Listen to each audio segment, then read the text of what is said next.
We now base our treatment choices on NGS testing, and so it is imperative that we have this information as soon as we can when patients have new diagnoses. We know over time with different treatments that certain populations respond better and differently to some treatments versus others. For example, in non-small cell lung cancer right now, we have targeted therapy, we have immunotherapy, and we have chemotherapy. And what someone should receive of those three treatments or combinations of those three treatments is important for us to be able to decide right up front. And that determines their overall survival.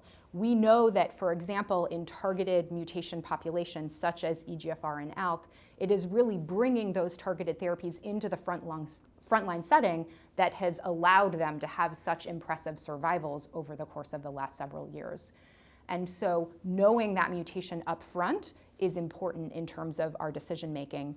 The other part of this that is important to highlight is that not all populations respond the same to immune therapy in particular. We have found that patients who have targetable mutations such as EGFR and ALK in particular, this has also now been seen with RET, is they have more of a cold immunophenotype and do not respond as well to immunotherapy, and certainly to immunotherapy when used as a single agent.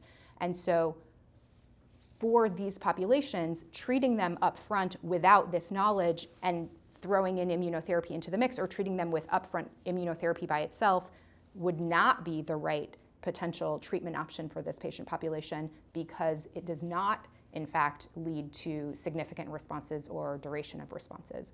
And so understanding upfront the biology of each individual patient and cancer is critical for decision making.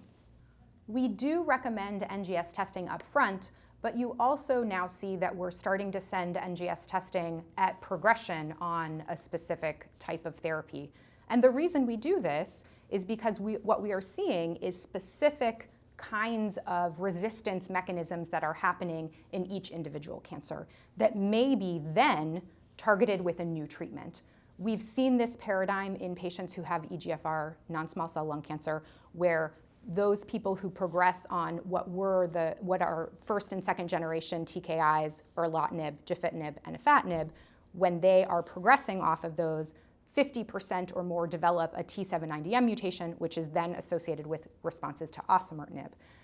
We now have moved osimertinib into the frontline setting. However, now there's data of using osimertinib, and then at progression, there are specific new types of resistance mechanisms that are developing that are now also in clinical trials. For RET fusion mutation patients, we also see the same type of resistance mechanism starting to emerge.